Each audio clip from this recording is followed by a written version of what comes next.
Hi, welcome to Evidence for Faith, and welcome to another one of our creation clues. Hey, we are in a series dealing with cells and how cells proclaim that there is a God. They shout the existence of God. And we had our first lesson, just an overview of different types of cells. Now we're going into the specific 5 different types of cells that you find in living things. And we're starting off with the smallest ones today. Bacteria. It's in a kingdom that's called Monera, but these are the smallest living things that we have around today, and they're very tiny. So we have our microscope out, our trusty microscope here, and we have a camera hooked up to it, so you'll be able to see what we see on here very well. And what we've got also, just to let you know what we're doing, we have, we got to get a sample of bacteria. Now, there were some different things we could use. Homemade pickles, homemade sauerkraut, because there's bacteria in there. Yogurt, milk, all has bacteria in it. Wait a minute, Michael, you're talking about things that I like to eat. What do you mean, bacteria's in there? Well, bacteria is useful for making foods too, and we eat it, and actually some of them are very good for us, like in yogurt. So when I eat yogurt, I'm eating bacteria. Probably most brands of yogurt have living bacteria in it, and it's good for you. It's good for me? It's good for you. I almost sound schizophrenic here. But the thing is, bacteria, not all of them are bad. That's the point. And there's more bacteria living on your body right now and in your hair, well, on your body right now, than the thing is there are people on the planet. Yes, we're talking about tiny, tiny, tiny, tiny little things.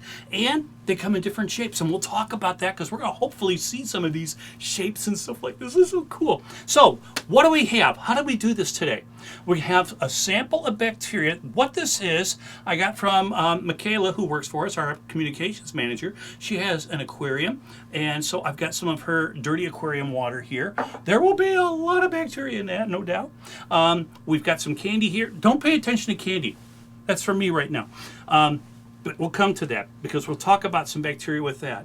We're going to need some water, which I have, some stain, which why I'm wearing my lab coat because I don't want to get stuff on me. And there's a few other instruments I'll talk about here. And of course, if we're going to using a microscope, we're using glass slides. So I have a glass slide here also. But I want to start off with this. I want to read you something from the Bible. This is Colossians chapter 1. Now get this verse. It's one of my absolute favorite verses in the entire Bible. Oh my gosh, I love this verse. You really like this verse, Michael? Oh, I really love this verse because it's got some science in it. Get this. Talking about who Jesus is. For all things in heaven and on earth were created in him. This is Jesus. All things, whether visible or invisible. Yes, there are small things, as we talked about in the last lesson, that are small and they're alive. Cells are the smallest living thing that we have. And we're going to look at some today of bacteria. So, you ready to jump in with me on this? Because this is so cool. It might make you want to stop swimming in aquarium tanks and stuff like that. Of course, I don't know how many people swim in aquarium tanks, though I have because I used to work at the Shed Aquarium, but that's a different story. So what we got to do first of all, we got a glass slide. Now the glass slide has to be super clean. I just took some alcohol and really washed this slide off, making sure it's super clean. That is a clean slide. And I've got it on top of, I'm going to place it right here on top of this jar. But before I do that, actually, because bacteria are so hard to see, I'm going to take this slide and actually I'm going to draw a circle on it. This is just a little trick that I used to teach in microbiology. And I drew a circle on one side with a Sharpie pen. Now I'm going to turn the slide over and write the word over on the side up. So I know where the bacteria are, because bacteria are so small, it's hard to see them. So I know they're going to be inside that circle. That's why it's there. And I'm going to put that circle with the slide up over the little staining jar. This is called a Copland staining jar if you want to get technical. You could use a paper cup or anything.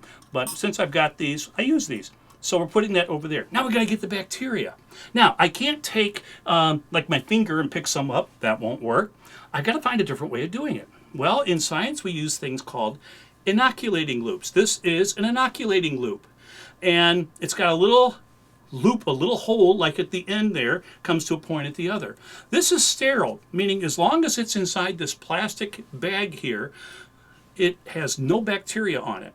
So it is clean of all bacteria. So we call that sterile. And what I'm going to do is open this up. I'm going to take this out, do it right here in front of you, and I'm going to pull this out. And now I'm going to dip this into the aquarium water, swirl it around, and now we just picked up a droplet of bacteria water on the end of the loop. I'm going to take that and put that right where our circle, drop that water inside of that circle that we just put on there, and there is that drop of water. Now the problem that we're going to have right now is we need to let this dry. Very important, this has to air dry. So this is going to take a few moments. There's nothing you can do. Don't blow on it because you would blow possibly some bacteria out, particularly if you spit or something like that. Don't sneeze on it. Of course, you're just adding more bacteria if you do that. But yeah, that could be harmful bacteria. This is probably, fish and stuff are swimming in there. But even so, don't drink this. Don't drink that water. But we're going to let this dry because it's so important for it to dry because we've got to get that bacteria to stick to that glass slide. So we're going to let this sit here for a moment, and then we're going to come back and I'll show you the next step.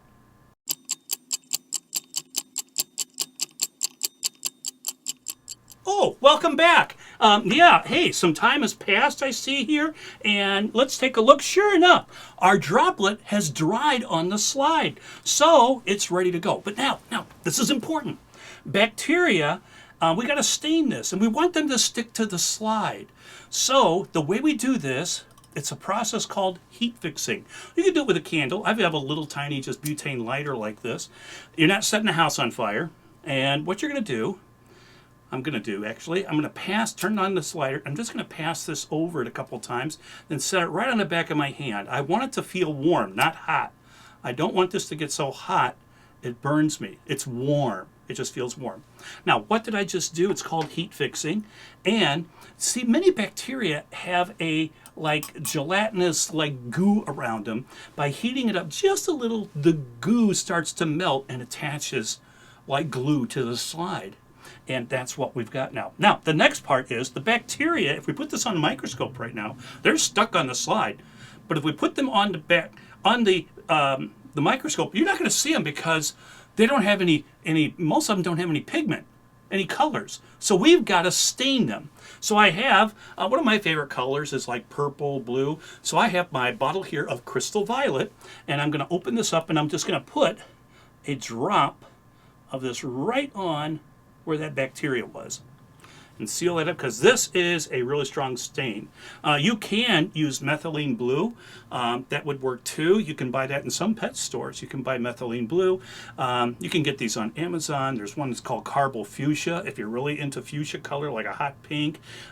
There's a bunch of different color stains. I have a whole box of different color stains. This sits on here for approximately 30 seconds to 60 seconds.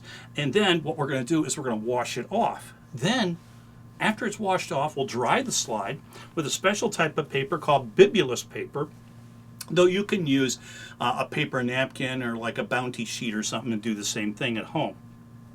Something super absorbent, and Bounty is advertised as being super absorbent. So you can even use toilet paper, but we won't go there. But anyway, now we're ready to wash this off.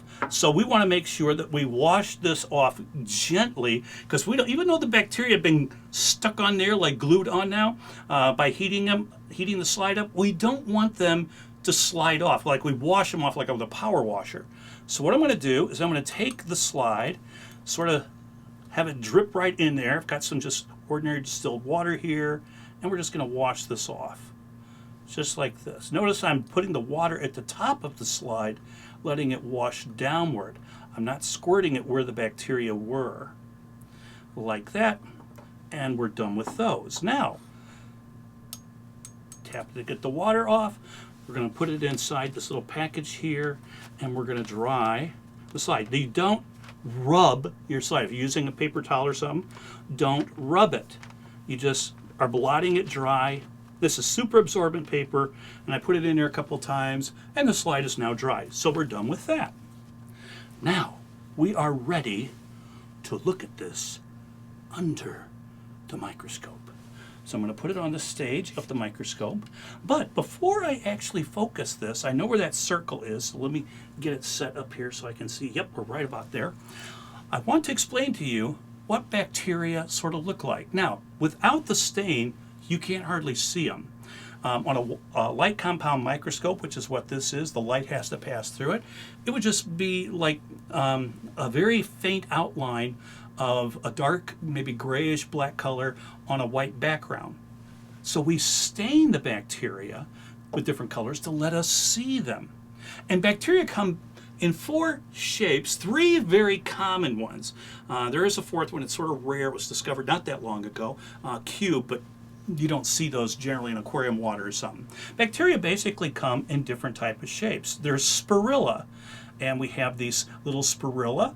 This is not real bacteria, because this is candy, but it works really good.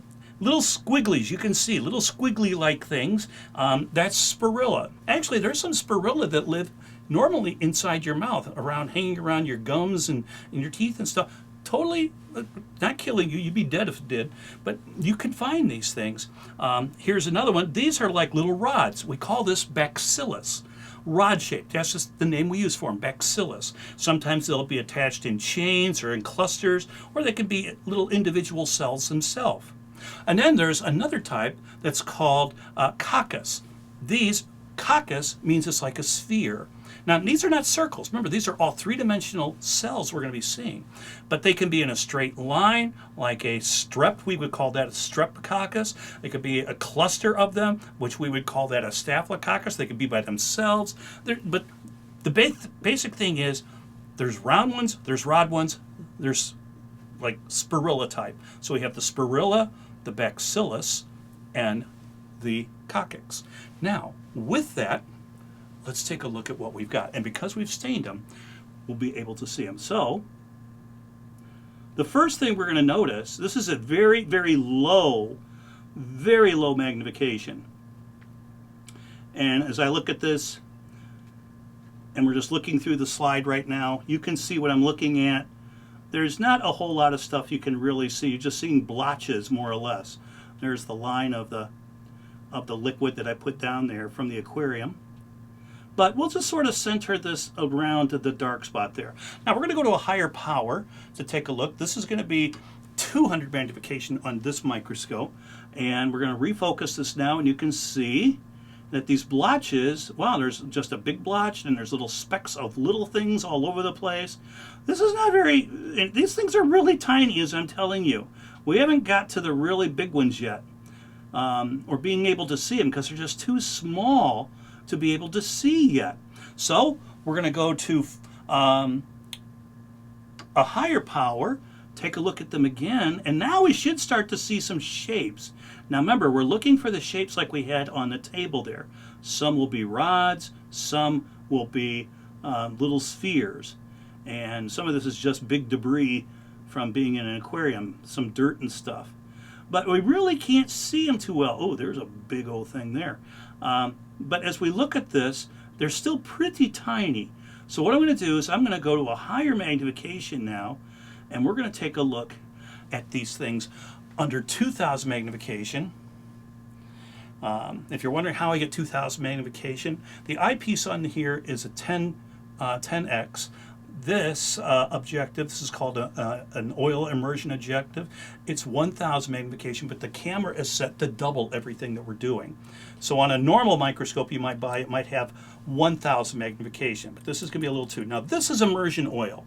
It's just a super high concentrate, very, very clear oil. Totally harmless, but it's very expensive. And I'm going to put a drop of this right on the slide. That's going to help focus the light, because when we go to this magnification, high power, we're going to lose a lot of light. It's just because it's being diffused out. This helps to concentrate the light in our area so we can see things. That's what its purpose is. So now we've got this at a high magnification. We're going to focus this and let us see. Now remember, these guys are really tiny, really tiny. So we're looking for these type of shapes that we just discussed before.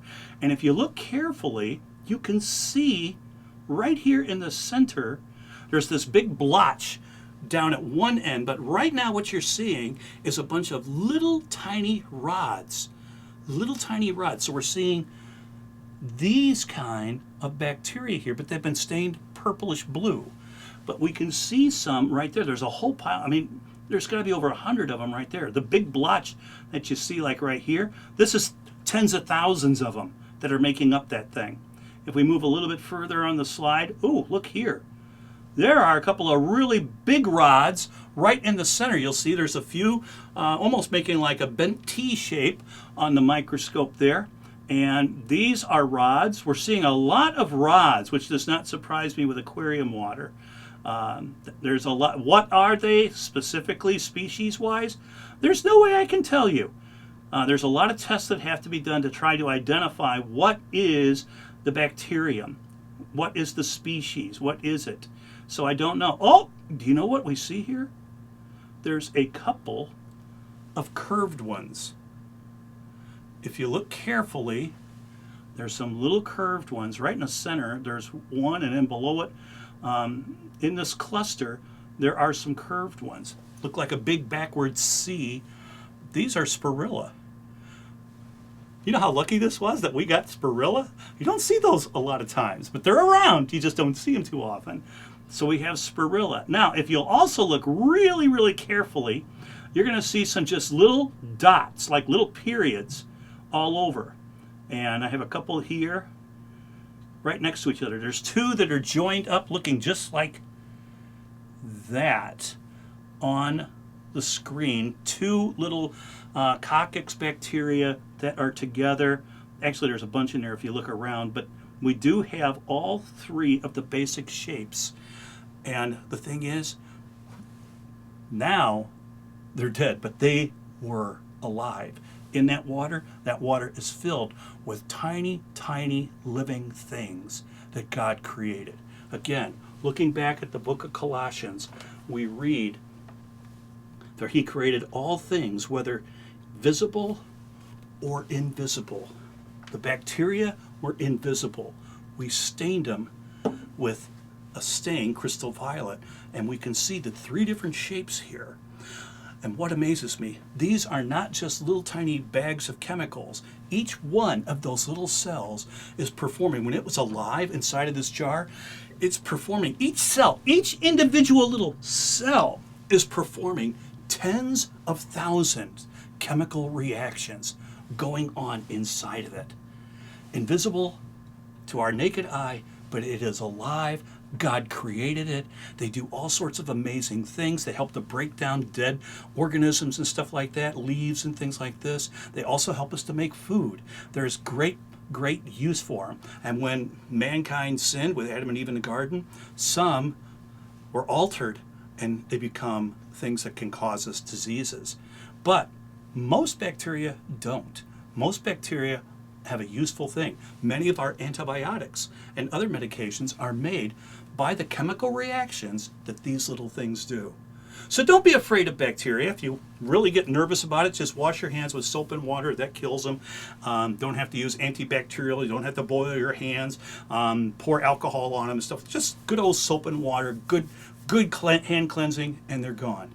But the thing is, they are proof that there is a God, because the reactions going on in there, tens of thousands, and it just boggles the human mind. We still don't even know all of the things that go on inside these cells. Well, I hope you've enjoyed this episode of Creation Clues, as we talked about bacteria and shown you how you can actually see these invisible things. Again, study your Bible. Your Bible is absolutely correct. Jesus Christ created things that were visible and invisible. Until we meet again, take care and may God bless.